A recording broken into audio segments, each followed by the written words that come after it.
Bai, Jon, gogoan dut nik albaiterizako karrera amaitu eta urki baserrian hemen behizaman ezagutu ginen eguna, ez? Nere aurrian Jon Garruti gazte bat, neukan, ilusioz beteriko gazte bat, guandikan gogoan, jo, orduan ja irabaziak zenituen ja limuzinan arrazarekin ja premio mordozka, eta zelako ilusioarekin hitz egiten zenidan, ez?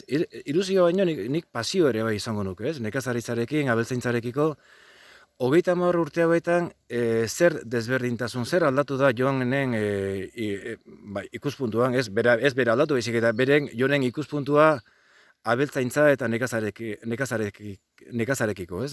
Zure ikuspuntua zertan aldatu da?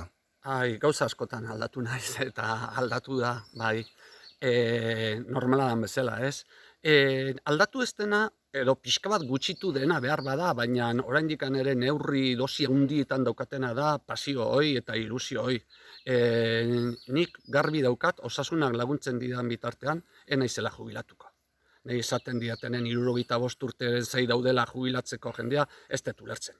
Ni benetan esaten dut, osasuna badet, jarraituko etela, aldeten neurrian zerretik, gustatzen zaidalako egiten detan lana, behiakin lan egitea, limusinarekiko pasioa jarraitzen du, eta baserriko pasioa, goizean jeiki, euri pixkatekin bizkarra busti, kanpoan ibili, zoriontxuna mendian nabilenean da, eta ez dut ulertzen baserria, errentagarritasun baten bila ez dela. Hau da, natura zainduz, eta maite dut natura eta zuaitzak eta gauzoi danak gustatzen zaizkit, baina baita ere iruditzen zait, errentagarri egin behar dela, natura zaintzea eta bizitza ateratzea, ez? Eta nola hoi ilusioi badaukaten, esan duten zela, jarraitu nahi dut bide horretan. Zertan aldatu naiz, dosisa jetxi diala behar bada, desilusio asko ematen dira bizitzan, decepzio asko ematen dira, eta aldatu den gauza bada gizartearekiko daukaten ikuspegia. Gero eta urrunago ikusten dut gizartea basertarrengatik, eta usten dut gizarte hipokrita baten bizi garela, ni barne, baina hipokrita baten bizi garela. Esaten digute ekologia, bertakoa, bultzatu behar dela, ez dakiz zer eta badakiz zer, baina benetako orduan eta dendan erosi behar denean, horren aurretik beti oraindikan ere presioa jartzen da. Eta bai, badago jende bat baduena kontzientzia eta aplikatzen duena, baina hori iruditzen zaitala minori bat. Gainentzeko orokorrean gizartea doa presiora. Eta aldatu da, hor, lehen esperantza bat banuen, pentsatzen nuen gizarteak baserritarra esaten zuenean estrategikoa zela, benetan esaten zuela, nik usten dut direla kontuak. Baserritarra euskal gizartearentzat eta Europako gizartearentzat orokorrean, ez dut uste benetan estrategikoa denik. Bosta xola zeiola iruditzen zait. Presioa eta berdin zaio Amerikako produktu bat, bertakoa. Bai, berriro esango dut batzuk badaude, baietz, baina gutxi batzuk. Orokorrean ez. Eta gero gertatzen zaigu Europako politikak eta aplikatzen direnean, ritmoak baserritarrarekin eta gizartarekin konpasatuta joan behar dute. Eta oso polita da esatea emisio jetxi behar dirala, ez dakize produzio mota egin behar dela, eta baserritarrari behartu hori egitera. Eta gero laguntzak ematen zaizkiola esan baserritarrari. Bai, baserritarrari laguntzak ematen zaizkio, baina benetan ez dira baserritarrarentzat. Benetan dira konsumitzailearentzat. Zergatik?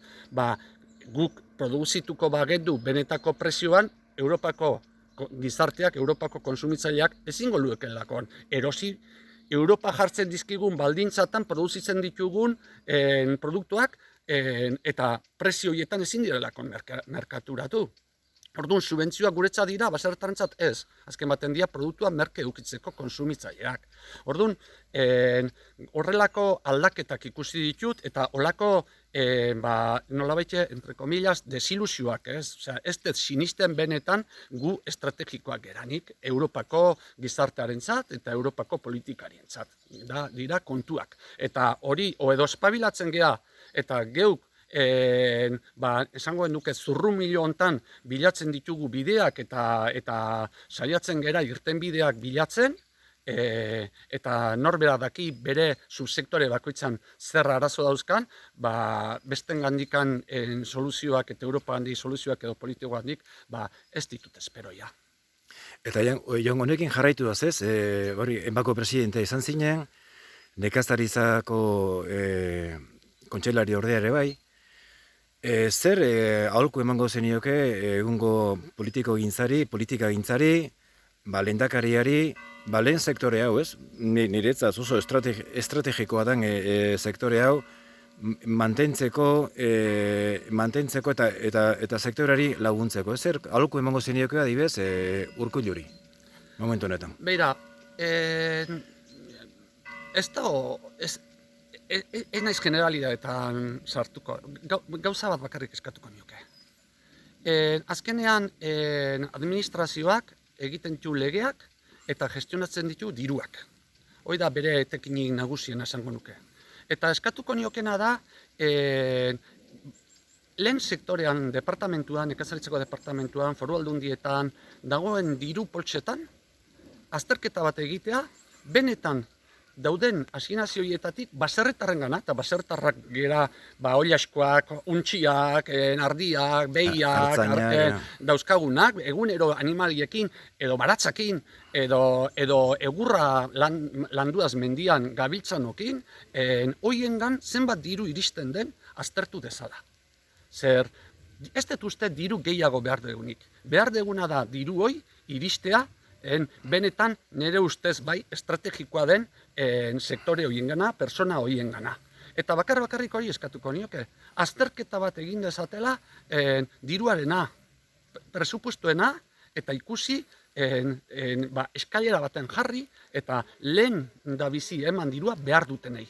Eta gero poliki beste gainitzekoei. Nire ustez ez da berdina kafea produzitzen duen enpresa bat, naiz eta Euskal Herrian egon enpresa hori eta kafea Kolonbiatik ekartzen duena, edo bertako barazkiak egin eta sortu eta denda baten edo azoka baten saltzen dituen baserritarra. Ez da berdina enpresa hori edo bestea. Eta horregatik horixe bakarrik eskatuko nioke. Aztertzeko, diru poltsak zertan inbertitzen diren eta benetan baserritarrengana iristen diren. Azterketa bat, bestik ez da diru gehiago ere. Eskerrik asko, Jon.